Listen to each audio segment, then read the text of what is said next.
Sachin Dhoundiyal 100 marks economics में, accounts में 99, economics उसमें बिजनेस में कितने हैं? 98, इंग्लिश में? इंग्लिश में 95। 95। बच्चे कह रहे हैं आशीर्वाद दिलवा दो, कॉन्ग्रेचुलेशन। राम राम सचिन। चलो भाई, थैंक यू। तो थोड़ा बच्चे ये पूछ रहे थे भाई क्या टिप्स, किस तरीके से करा, स्पेशली तो प्रैक्टिकल सब्जेक्ट्स किस तरीके से करें जिसमें स्कोरिंग के चांसेस हैं, जैसे अकाउंट्स का हो गया और मैथ्स हो गया, इसमें प्रैक्टिकल सब्जेक्ट्स में किस तरीके से करा। बेसिकली तो अकाउंट्स, क्योंकि अकाउंट्स में स्कोर करना बहुत ज्यादा मुश्किल होता है, कुछ ना कुछ तो कट जाता है इवनली, एक क्वेश्चन भी गलत हो गया कुछ, किस तरीके से प्रैक्टिस करी। पहले अकाउंट्स का बता दो, फिर धीरे धीरे बाकी सब्जेक्ट्स का बता देना। तो मैं पकड़ लेता हूँ। अच्छा, तो अकाउंट्स में तो जैसे भैया है ही, भैया ही तुम्हें बता देंगे। नहीं, फिर भी इसके अलावा जैसे मैंने जो भी कराया उसके अलावा और कुछ करा, जैसे मैं बच्चों को खुद भी वैसे बोलता हूँ। भैया टीएस ग्रेवाल इनफ है बहुत ज्यादा, अगर टीएस ग्रेवाल का इलस्ट्रेशन और क्वेश्चन सारे कर लिए तो हो जाएगा। इसके अलावा सैम्पल पेपर की प्रैक्टिस करी थी। सैंपल पेपर जो आपने दिया था ना, वो मैंने पूरा कर लिया था। इसके तो अलावा कुछ और भी करा था? इसके अलावा थोड़ा तुम्हें थ्योरी के लिए रीडिंग करनी पड़ेगी। और अच्छा, तुम्हारे ओलंपियाड में कौन सी रैंक आई थी? ऑल इंडिया ओलंपियाड में 139। 139, ऑल इंडिया ओलंपियाड हुआ था, 139 रैंक आई थी इनकी पूरे ऑल ओवर इंडिया में। अच्छा, कैप्टन इंडिया की काम की बात है, अगर किसी को कुछ पूछनी है तो पूछ लो। अच्छा, मेन अकाउंट्स में बेसिकली और जैसे ये होता है एमसीक्यूज वगैरह के लिए, तो और क्या क्या किया था इसके अलावा? जैसे मैंने बुक करा दी, नोट्स दे दिए, 10 ईयर करा दिया, उसके अलावा और क्या करा? और जैसे बेसिकली ये होता है स्कूल में टीचर्स कुछ गाइड करते हैं, 100, ऐसा तो होता नहीं कि 100% कुछ करके भाई आ जाएंगे, बाकी स्कूल के टीचर भी गाइड करते हैं। इसके अलावा कोई और बुक वगैरह कुछ करी? और कोई बुक नहीं करी मैंने, टीएस ग्रेवाल और एक रिफ्रेशर हो गई बढ़िया सी, वो कर लो। रिफ्रेशर मतलब? रिफ्रेशर जैसे आपने कौन सी दी थी वो? क्या सैम्पल पेपर? हाँ, सैम्पल पेपर वही। अच्छा, और मैथ्स का? मैथ्स का तो विकास भैया की बुक है पूरी, वो वही इनफ है? वो इनफ है बहुत ज्यादा। उसके अलावा और कुछ करने की जरूरत नहीं उसके है? अलावा कुछ नहीं। सफिशिएंट हो जाएगा। अच्छा, एमसीक्यू के लिए अब इस बार तो 50% एमसीक्यू है, इस बार 50% एमसीक्यू है, तो एमसीक्यू के लिए क्या करा था? जैसे एमसीक्यू में प्रैक्टिस करनी थी, कुछ तो टीएस से हो जाते हैं, कुछ हल्का फुल्का, इस बार टीएस में एमसीक्यू आ गया, अदरवाइज जनरली क्या करा? जनरली मैंने तो थ्योरी रीड करी बहुत ज्यादा, स्कैनर वगैरह जैसे बुक के पीछे स्कैनर बहुत ज्यादा। क्योंकि इस बार तो 50% एमसीक्यू है, पिछली बार तो और भी 20% थे, इस बार 50% मैक्सिमम एमसीक्यू जाएंगे। अच्छा, अपना स्टडी स्केड्यूल बता दो, बच्चे पूछ रहे हैं स्टडी स्केड्यूल कितने घंटे नॉर्मली स्टडी करी थी? मतलब देखो, जैसे जैसे ये होता है कि स्कूल में बच्चा पढ़ रहा है, 5 घंटे स्कूल में पढ़ लिया। स्कूल में नहीं पढ़ता था मैं, सच बता दूं। नहीं, टाइम तो जाता है ना स्कूल में, टाइम तो जाता है, 5 घंटे स्कूल में चले गए। अच्छा, इसके अलावा 2-3 घंटे ट्यूशन चले गए, 2 घंटे तो नॉर्मली जाते ही थे। और इसके अलावा घर पे क्या क्या स्केड्यूल था? मेनली वीक डेज, मतलब week days, Saturday Sunday holiday और वीक डेज। अच्छा, घर पे सिर्फ उसी दिन पढ़ाई होती थी? उस दिन, और स्कूल में भी मतलब टीचरों की सुनना, क्योंकि जितना ज्यादा टीचरों की सुनोगे उससे वही होता है, मतलब स्कूल के टीचर गलत नहीं बताते। अच्छा अच्छा। एमसीक्यूज नॉर्मली आते हैं, जो हम प्रैक्टिस कर रहे हैं वही एमसीक्यूज आते हैं। अच्छा, और ये भी होता है अब जैसे बच्चे कुछ टोटली डिपेंड हो जाते हैं कि भाई जो ट्यूशन में कराया बस वही, घर पे कुछ नहीं करना। नहीं, वो नहीं, सेल्फ स्टडी तो सबसे ज्यादा, सबसे ज्यादा सेल्फ स्टडी तो सबसे ज्यादा जरूरी है। स्कूल के टीचर जो भी कराएं या आपके ट्यूशन में जो भी टीचर कराएं, सेल्फ स्टडी तो सबसे मस्ट है, वो तो करनी पड़ेगी। अच्छा, और बाकी उस सब्जेक्ट में चलो ये भी हो गया, अकाउंट्स हो गया, मैथ्स हो गया। मैथ्स में विकास भैया की बुक इनफ है भाई, मोर देन इनफ है, इनफ भी नहीं मोर देन इनफ है। वो कर लिया तो मतलब उसके बाहर से कुछ नहीं। तो इसके अलावा और भी कुछ मैथ्स में प्रैक्टिस करी sample paper? Sample paper exam idea का आया था एक, अच्छा अच्छा, मैम ने दिलवा दिया था, मैम स्कूल वाली मैम ने। अच्छा अच्छा। वही किया मैंने। और एमसीक्यूज वगैरह के लिए? एमसीक्यू उसी में थे बहुत ज्यादा, विकास भैया भी कराते रहते थे ना रोज। अच्छा अच्छा। तो विकास भैया ने मतलब कॉन्सेप्चुअली होते हैं मेन, तो कॉन्सेप्ट क्लियर है तो एमसीक्यू तो क्लियर हो ही जाता है। हाँ, अकाउंट्स में थ्योरी में दिक्कत आती है, अगर आपने थ्योरी नहीं पढ़ी। थ्योरी बहुत ज्यादा पढ़नी है अकाउंट्स में, थ्योरी थियोरेटिकल पार्ट्स पढ़ने। हमारा तो फिर भी इजी था अकाउंट्स, मतलब एमसीक्यू इतने टफ नहीं थे अकाउंट्स में। तो मेन 12th में तो थ्योरी फिर भी कम है, मेन तो प्रैक्टिकल पोर्शन होता है, लेकिन फिर भी 10 मार्क्स की तो थ्योरी देती है, एमसीक्यू की फॉर्म में दे रहे हो चाहे कैसे भी दे रहे हो। हाँ। अच्छा, ये बच्चे पूछ रहे हैं और सिलेबस जनरली कब तक खत्म कर लिया था? दिसंबर। सिलेबस दिसंबर में खत्म हो गया था, उसके बाद टेस्ट वगैरह दिए बेसिक। गुजराती समाज स्कूल था, गुजराती समाज था स्कूल। अच्छा, ये हो गया, मैथ्स हो गया, अकाउंट्स हो गया। इंग्लिश में क्या करी थी? इंग्लिश सबसे इंग्लिश मेन है भाई, तो क्योंकि मैंने खुद देखा है काफी बच्चे आकाश वगैरह 96 अकाउंट्स में, इंग्लिश में 85 है, बच गई बैंड। इंग्लिश तो मेरी मैम ने बताया था मुझे कि एग्जाम आइडिया खरीदी थी मैंने, उसी को करता रहा, मैं करता रहा, बार बार रीड करते रहो क्वेश्चन और अपनी। नहीं, जैसे ये मैं इंग्लिश में जैसे मोस्टली बच्चों के सामने होता है कि जी इंग्लिश में लिटरेचर भी आता है और ये आपका क्वेश्चन आंसर दुनिया भर की चीजें, लेटर, ये सब लेटर वगैरह वाला जो पोर्शन होता है, राइटिंग सेक्शन और अनसीन पैसेज, वो तो चलो हो जाएंगे। लिटरेचर में क्या करा वैसे? लिटरेचर में वही था ना, बुक रीड जितना ज्यादा, क्योंकि वो लिटरेचर में तो इंग्लिश ही है सबसे इम्पोर्टेंट, हाँ क्योंकि और चार तो तीन मिल जाते हैं अच्छे। हाँ, but best English English compulsory होता है, लगा इंग्लिश लो। कंपलसरी होता है, बेस्ट 3+ अलग हो जाते हैं। तो इंग्लिश के अंदर मेन ये है कि इंग्लिश में आपको अच्छे से प्रैक्टिस करनी पड़ेगी। मतलब जैसे कर लिया तुमने, पहले बुक रीड कर लो, और फिर जितना ज्यादा बुक रीड करोगे उतना ज्यादा, उसके बाद एग्जाम आइडिया के क्वेश्चन रटते रहो जितना रट सकते हो, क्योंकि वही क्वेश्चन घूम फिर के आते हैं। हाँ, तो क्वेश्चन आंसर लर्न करे थे या सिर्फ समरी क्वेश्चंस लर्न करे थे बड़े बड़े? मैंने समरी के, मैंने मतलब मेन मेन जो मेरी टीचर ने लिखवाए थे मैंने वो याद कर लिए थे, 6 6 मार्क्स के। हाँ, मतलब मेन ये हो गया चैप्टर की समरी क्वेश्चन, हर चैप्टर में 5 लर्न कर लो, हम्म। बाकी उसी के अंदर हो जाएगा, सब कुछ हाँ। कवर अप हो जाएगा। अच्छा, बच्चे पूछ रहे हैं कितने घंटे स्टडी करी थी नॉर्मली ट्यूशन स्कूल छोड़ के? एक पूछ रहा है पबजी खेलती थी क्या? पबजी खेली थी क्या? वही। पबजी भाई बर्बाद हो जाओगे, डिलीट कर दो पबजी। आज तक नहीं खेली?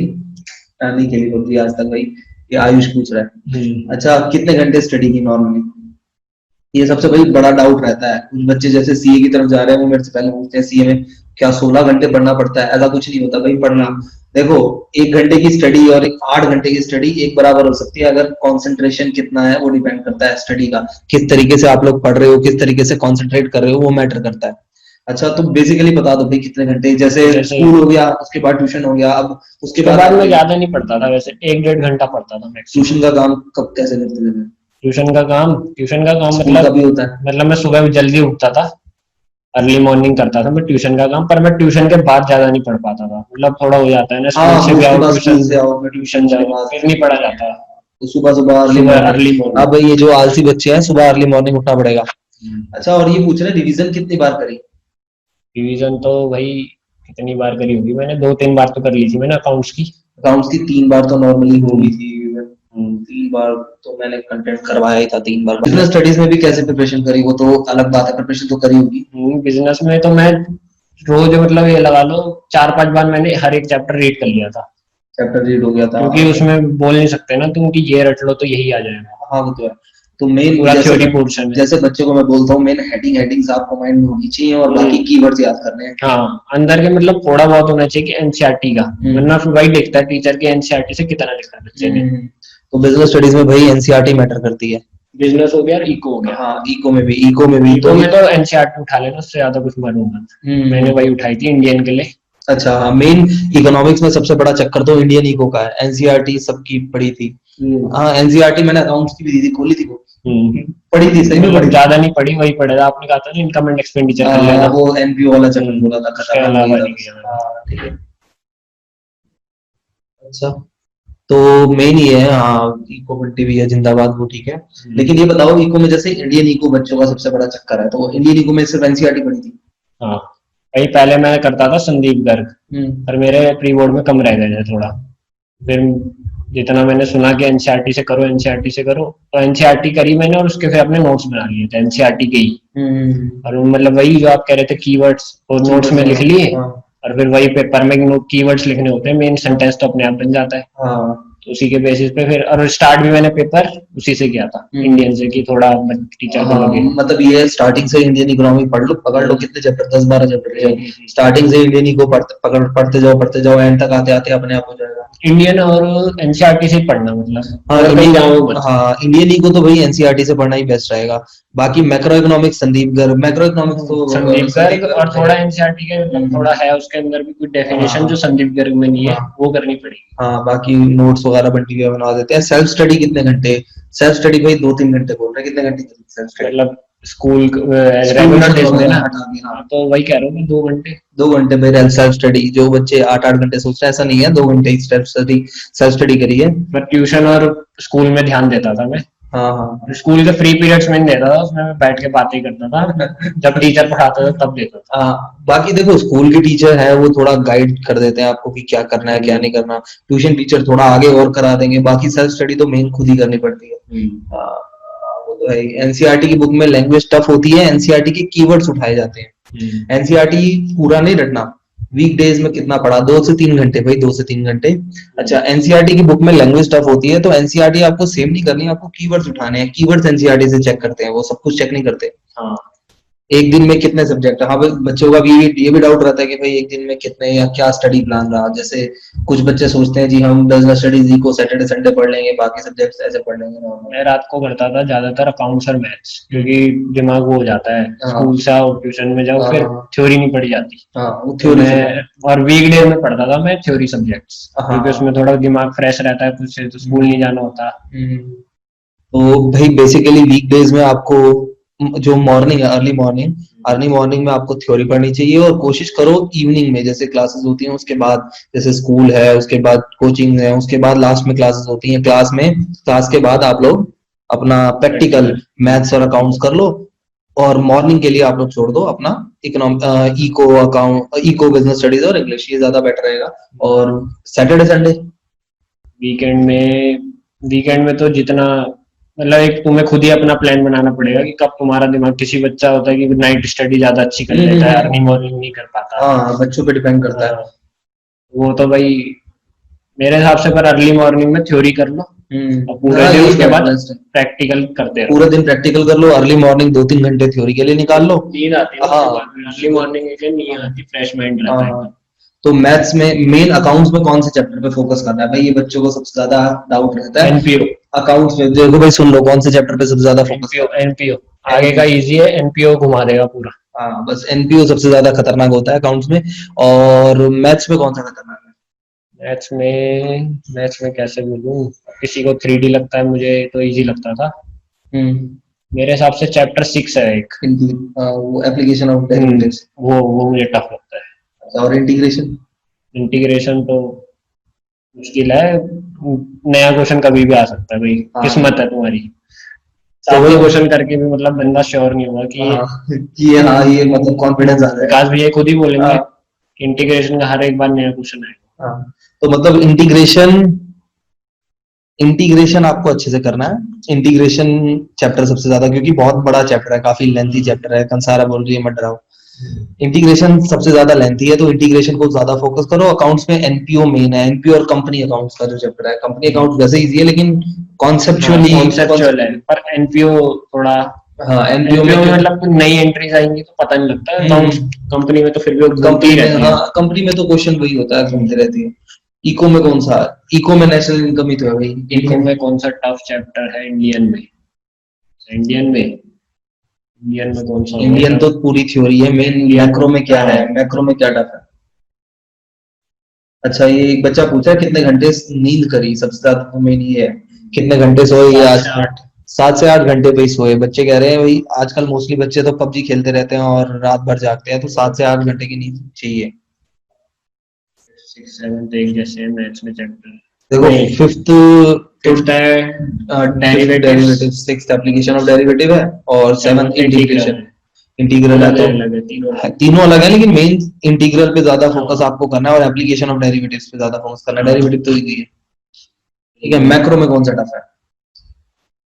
मैक्रो में मेरे हिसाब से मैक्रो में नेशनल इनकम, नेशनल इनकम में तीन चार नया क्वेश्चन भी आ गया था 3 मार्क्स में। अच्छा, फिर समझा हुआ होगा इसलिए अटेम्प्ट कर लिया होगा। वो कॉन्सेप्ट वाला ही था, मतलब रटा वाला होता तो नहीं होता, कॉन्सेप्ट वाला ही था क्वेश्चन। इंडियन इको तो देखो पूरी थ्योरी है, तो उसके अंदर तो ऐसा कुछ बोल नहीं सकते कि क्या टफ है क्या नहीं है। बाकी मेन यही है कि बीएसटी का बता दिया, बीएसटी में चैप्टर को, बीएसटी का कुछ सिलेबस इतना सा तो है, बीएसटी का सिलेबस बस ये है कि बीएसटी को बार बार करना पड़ता है। बीएसटी में अब शुरुआत का 8 चैप्टर है, थोड़ा मुश्किल थ्योरी है, क्योंकि आखिरी के 9 10 11 12 तो इजी है। मेन बीएसटी में यही है कि बीएसटी 2-3 महीने में ढंग से पढ़ लेंगे, 2 महीने ढंग से, 3 महीने ढंग से पढ़ लेंगे बीएसटी तो हो जाएगी। बाकी ये है कि स्टार्टिंग से जो बच्चा पढ़ता है, जो भाई देखो सिंपल सा कंक्लूजन ये है एक छोटा सा कि भाई स्टार्टिंग से पढ़ो। अगर आप सोच रहे हो ना कि लास्ट में पढ़ लेंगे या लास्ट में कुछ कर लेंगे, तो ऐसा नहीं है। बुक एनसीईआरटी फॉलो करनी है आपको, जैसे मैं अकाउंट्स में एनसीईआरटी के हिसाब से पढ़ा रहा हूँ, आपको एनसीईआरटी फॉलो करनी है। ऑथर आप प्रैक्टिस कर सकते हैं। बीएसटी मैंने संदीप वो सुभाष दे, बीएसटी सुभाष डे, एनसीईआरटी भी कवर करी थी। सुभाष मतलब सुभाष दे पढ़ लोगे तो एनसीईआरटी है एक तरह से। हाँ सुभाष डे एनसीईआरटी, हाँ वो बिल्कुल रिस्ट्रिक्टेड है एनसीईआरटी, और उनमें तो कुछ ज्यादा ही लिखा हुआ है। हाँ ज्यादा लिखा हुआ उसके अंदर, रिस्ट्रिक्टेड है भाई सुभाष डे के अंदर। अकाउंट्स में रिवीजन कौन से चैप्टर से स्टार्ट करी, भाई वो मैं बता दूंगा, इतना गाइड तो मैं कर दूंगा पढ़ाया तो मैंने ही है, इतना गाइड मैं कर दूंगा कौन सा चैप्टर पहले करना है क्या करना है। बस ये है कि बच्चों का एक माइंडसेट ये होता है कि भाई बस इन्होंने जो करा दिया वही, हमने खुद कुछ नहीं करना, ठीक है। लेकिन ऐसा नहीं है, आपको खुद भी पढ़ना पड़ेगा। अगर आप ये सोचते हो कि 100% इन्हीं के भरोसे हैं, तो ऐसा नहीं है, आपको खुद हार्डवर्क करना पड़ेगा, सेल्फ स्टडी करनी पड़ेगी, ठीक है। हम बस गाइड कर सकते हैं, आगे चलना तो खुद ही है ना। Any reference for BST. अच्छा, ओलंपियाड कौन से सब्जेक्ट में दिया था? अकाउंट्स में दिया था भाई ओलंपियाड। बिजनेस आया था, अकाउंट्स और बिजनेस स्टडीज दोनों मिक्स आई थी। 130 रैंक आई थी ऑल इंडिया ओलंपियाड में। 139 कुछ मिला वहां से? अभी वो मैम के पास है ट्रॉफी। अच्छा ट्रॉफी मिली, और इन्होंने प्राइज मनी नहीं था। अच्छा प्राइज मनी तो फर्स्ट 3 पे था ना। तो आधे बच्चे से कह रहे हैं मैथ्स का कुछ बताओ। भाई देखो मैथ्स एनसीईआरटी सफिशिएंट नहीं है, ये पूछ रहा है मैथ्स एनसीईआरटी सफिशिएंट है नहीं। मैथ्स में एनसीईआरटी से विकास भैया की बुक ही करी थी ना, तो मेरे लिए तो मोर देन सफिशिएंट। हाँ मैथ्स में विकास भैया की बुक ले लो भाई, सबसे बेस्ट है। उसमें एनसीईआरटी आरडी पता नहीं क्या क्या डाला हुआ है उन्होंने, सब कुछ कवर है, पास पेपर्स, तो वो कर लोगे 2 बार भी अगर किसी ने कर ली वो बुक ढंग से, तो बहुत है, मोर देन इनफ हो जाएगा, और कुछ करने की जरूरत ही नहीं पड़ेगी। मैथ्स में कितना थे? 97। चलो बढ़िया है, बढ़िया है। और बाकी और किसी ने कुछ पूछना? आज फिर ये मीटिंग सेशन ही रखा है मैंने, आज और कुछ नहीं कराना। मीटिंग सेशन किसी ने पूछना कुछ तो पूछ लो भाई आराम से। क्वेश्चन विकास भैया की बुक से थे क्या? शिवांगी पूछे सारे क्वेश्चन, हाँ भैया की बुक से थे सारे। मतलब अब एमसीक्यू अलग थे, पर भैया एमसीक्यू इसी साल नए आए थे ना। हाँ इसी साल नए वो तो तुम्हें थोड़ा कॉन्सेप्ट क्लियर हो गया तो भैया कर ही देते हैं क्लियर। बाकी मोस्टली बुक सारी विकास भैया की बुक, मोस्टली क्वेश्चन सारे विकास भैया की बुक से थे। एमसीक्यू वन मार्क्स को थोड़ा बहुत छोड़ के बाकी सारा विकास भैया की बुक से था। अच्छा, डिस्ट्रैक्शन के लिए क्या किया? अब भाई ये कह रहे हैं मोह माया के लिए क्या किया? डिस्ट्रैक्शन इंस्टाग्राम तो मैंने वो कर दिया था अपना। अच्छा मतलब ये फेसबुक व्हाट्सएप ये सब चीजें? व्हाट्सएप तो चलाता ही था, व्हाट्सएप तो चलानी पड़ेगी क्योंकि नोट्स वगैरह भेजते हैं व्हाट्सएप के ऊपर, ग्रुप में नोट्स टेस्ट इन सब की इंफॉर्मेशन। पर वो छोड़ दिया था मैंने, इंस्टाग्राम डीएक्टिवेट मार दिया था आधे साल में। थोड़ा जब टीचरों ने भी बोला कि बेटा छोड़ दो। हाँ वो तो है। बाकी विकास भैया की बुक से आता है, एक विकास पूछ रहा अकाउंट्स की अच्छा अकाउंट्स से आता है सबसे ज्यादा। अकाउंट्स में कोई क्वेश्चन कभी सेम नहीं आएगा भाई। हाँ भाई देखो बच्चे क्लियर बोल रहे हैं, अकाउंट्स में कॉपी पेस्ट कुछ नहीं आता, क्वेश्चन सेम नहीं होगा। हाँ वो थ्योरी अलग थ्योरी आ जाएगी, हाँ कभी प्रैक्टिकल क्वेश्चन सेम नहीं आएगा। अच्छा रट्टा लगाने का बता दो इनको भाई, बच्चे सोचते हैं रट्टा लगा ले अकाउंट्स में। नहीं रट्टा नहीं चलेगा अकाउंट्स में भाई, रट्टा बिल्कुल नहीं चलेगा। अकाउंट्स में आपको समझना पड़ेगा, कॉपी पेस्ट अकाउंट्स में नहीं आता। मैथ्स में आ जाता कॉपी पेस्ट, अकाउंट्स में नहीं आता। अकाउंट्स में एक भी क्वेश्चन नहीं आएगा जो प्रैक्टिकल का सेम हो। हाँ लेकिन ये है कि करा हुआ आएगा, मतलब ये है कि प्रैक्टिस जो आपने करी हुई है वो आएगा। हाँ थ्योरी भाई अकाउंट्स में थ्योरी 5 नंबर या 10 नंबर की आती है, लेकिन थ्योरी पढ़ना जरूरी है। एमसीक्यूज वगैरह के कौन से चैप्टर से आई थी सबसे ज्यादा? वो तो भैया चैप्टर वो तो हर एक टॉपिक में से आती है। डिवाइड है वो तो, कुछ कह नहीं सकते कि तुम्हारा किसमें ज्यादा है। मेरा तो लगभग कंपनी से ज्यादा आ गया था सब थ्योरी। अच्छा एक बच्चा पूछ रहा है सोशल मीडिया छोड़नी जरूरी है? भाई देखो आप टाइम कितना देते हो उस पर वो इम्पोर्टेंट है। अगर आप पूरा टाइम दे देते हो तो फिर तो मुश्किल है। अगर आप लिमिटेड टाइम देते हो तो चल जाएगा। व्हाट्सएप वगैरह तो ऑन करी रखी हुई थी क्योंकि इन्फॉर्मेशन सारी व्हाट्सएप पे मिलती थी। बोर्ड के पेपर कौन से वॉल्यूम में से ज्यादा क्वेश्चन? अकाउंट्स में भी मार्क्स डिवाइडेड होते हैं हर एक चैप्टर पे, भैया बता देंगे तुम्हें कि वो सब बताया हुआ है इनको। बाकी मैक्रो में न्यूमेरिकल है क्या? मैक्रो में न्यूमेरिकल है, नेशनल इनकम वगैरह सब न्यूमेरिकल बेस्ड है। मैक्रो में बहुत न्यूमेरिकल है। मैक्रो में न्यूमेरिकल है, थ्योरी ज्यादा आती है मैक्रो। थ्योरी तो हमें हर किसी से ज्यादा आती है। मतलब 10 मार्क्स के मेरे न्यूमेरिकल्स थे लगभग, और 30 मार्क्स की थ्योरी थी। बोर्ड पेपर के लिए टाइम पर कैसे पढ़ते हैं वो सब मैं बता दूंगा भाई। बोर्ड की प्रिपरेशन कैसे करनी है वो एक एक चीज मैं बता दूंगा। दिन का स्केड्यूल मतलब ये है भाई, रोज की स्टडी करनी है आपको, चाहे सेल्फ स्टडी, चाहे 1 घंटा चाहे 2 घंटे रोज की पढ़नी है, ठीक है। अच्छा अपने फ्यूचर का बताओ, क्या कर रहे हो भाई आगे भी बता दो, क्या करना है आगे? मैं तो अभी रेगुलर कॉलेज की सोच रहा हूँ, बीकॉम ऑनर्स। मतलब बीकॉम ऑनर्स और इको ऑनर्स में कंफ्यूज हूँ अभी थोड़ा। तो और साथ में सीए वगैरह कुछ साथ में सीए, हाँ सीए का तो भर रखा है मैंने। परसेंटेज बता दो। 97.8। 97.8 है। नहीं, बेस्ट 4 में कितनी है? बेस्ट 4 में हाँ, इंग्लिश इंक्लूड या? इंग्लिश और प्लस बेस्ट 3 होगी ना? अच्छा, तो 98। 98 बन एग्जैक्ट 98। एग्जैक्ट 98। ठीक है, एसआरसीसी में चांस है, लेकिन बाकी किस्मत पे है। इस बार अगर 100 ही गई तो फिर कह नहीं सकते, अदरवाइज तो मिल जाएगा। आज मेरे को बस आशीर्वाद दिलवा दो। हाँ बिल्कुल बिल्कुल भाई, देखो सेल्फ स्टडी करनी है और साथ साथ जो टीचर्स बोल रहे हैं उनको गाइड करना है, उनको 100% फॉलो करना है, अपने आप आ जाएंगे नंबर, ऐसी कोई दिक्कत नहीं है। पेपर अटेम्प्ट करते वक्त माइंड सेट क्या रखा? अच्छा हाँ, ये सबसे इम्पोर्टेंट है। जैसे कुछ बच्चे सोचते हैं भाई मुझे स्कोर करना है, स्कोर करना है। बहुत सारे बच्चे वो ये सोचते हैं जी स्कोर करना है, स्कोर करना है, और स्कोर सोचते सोचते ही होपलेस हो जाते हैं, हालत खराब हो जाती है। तो मेन मतलब पेपर सॉल्व करते टाइम क्या माइंडसेट रखा कि किस तरीके से सॉल्व करना है। जैसे पेपर दे रहे हैं तो हमने पढ़ लिया, चलो तैयारी सारी कर ली, उसके बाद पेपर देते टाइम क्या माइंडसेट रखना है कि भाई स्कोर करना है, स्कोर करना है, स्कोर करना है। कई बार बच्चे कंफ्यूज हो ये जाते नहीं हैं। होना चाहिए स्कोर करना है, स्कोर करना है। मतलब ये देखना चाहिए कि पेपर पहले, स्कोर पहले से ही नहीं सोच के चलना चाहिए, वरना वहां तो फिर वो हो जाएगा कि अगर कोई क्वेश्चन नहीं आता होगा तो बंदा पहले ही होपलेस हो जाएगा। हाँ, तो तुम्हें मतलब पहले पेपर पढ़ना है, उस हिसाब से सोचना है कि तुम्हें कितना आता है। वही उस हिसाब से फिर सबसे पहले वो क्वेश्चन करो जो तुम्हें सबसे ज्यादा कॉन्फिडेंस दे। जैसे मैंने अटेम्प्ट किया था सबसे पहले 8 मार्क्स का, दोनों 8 मार्क्स कर दिए थे मैंने। कंपनी अकाउंट्स के। अब वो तो एडमिशन मैंने इनको बताया, वो बता दूंगा वो तो एग्जाम टाइम पे कि कैसे पेपर अटेम्प्ट करना है। बाकी इस बार कैपिटल एडजस्टमेंट हट गई है तो बाकी कॉन्सेप्ट्स इजी बाकी रहेंगे। तो इजी रह गया। हाँ, और माइंडसेट मतलब ये सिंपल सा बात है भाई, कर्म करो फल की चिंता मत करो। तो वही करो, कर्म करो। अगर आप पहले से सोच के बैठोगे एग्जाम के अंदर कि भाई स्कोर करना है, ये करना है, वो करना है, तो कुछ नहीं। टेस्ट का क्या कोई बेनिफिट है अकाउंट में? बाकी सब्जेक्ट्स बहुत ज्यादा। बाकी सब्जेक्ट्स को तो ठीक है चलो, या अकाउंट्स में टेस्ट का कोई बेनिफिट है टेस्ट लेने का? टेस्ट टेस्ट का देने का बच्चों को। बहुत ज्यादा बेनिफिट है, क्योंकि घर पे सैंपल पेपर करते हैं तो इतना वो नहीं रहता कि मतलब मन कर रहा है, एक क्वेश्चन कर रहे हैं, छोड़ रहे हैं। पर टेस्ट में एक सीरियसनेस रहती है कि 3 घंटे का टेस्ट है तो करना ही करना है। तो एक पेपर का मतलब 7-8 टेस्ट भी हो जाते हैं तो पेपर का पूरा हो जाता है। अच्छा, एक बच्ची पूछ रही है एक मार्क्स कहाँ कट गया? 1 मार्क्स जो कट गए 99 आया। वो मेरा अकाउंट में मैंने डालना भूल गया था, प्रॉफिट सस्पेंस अकाउंट में, profit and loss suspense account में एक चीज डालना भूल गया था। मतलब डाल के डालना ही भूल गया मैं उसमें। मतलब कैलकुलेशन कर ली थी। हाँ भाई, 1 मार्क्स वहां पे कट गया, मतलब पता है इनको कहाँ कट गया 1 मार्क्स। एक कैलकुलेशन इन्होंने करी थी, उसको पुट करना भूल गए थे, मतलब रफ में कैलकुलेशन करके पुट नहीं की थी। और वैसे भी कैरेट डाउन भी गलत होगा उस चक्कर में। तो और 100 मार्क्स आने में पेपर भी 3-4 बार चेक होता है, तो कहीं ना कहीं जहाँ लूप होल वो काट देते हैं। टेस्ट कहाँ से देते थे भाई? टेस्ट मैं लेता था, और कहाँ से देंगे टेस्ट? स्कूल में पेपर होते हैं 3-4 बार, आपके स्कूल में पेपर हो जाते हैं। 7-8 टेस्ट मैंने फुल सिलेबस के लिए, 7 टेस्ट फुल सिलेबस के लिए थे। उसके अलावा और जो मिड में होते हैं जो चैप्टर्स के मिड में, हाँ 3 टेस्ट तो अभी ऑनलाइन ही ले लिए मैंने। 3 टेस्ट ऑनलाइन हो गए। ठीक है, तो आज मैंने मेन यही मीटिंग सेशन रखा था, और कल फिर मिलते हैं सेम टाइम।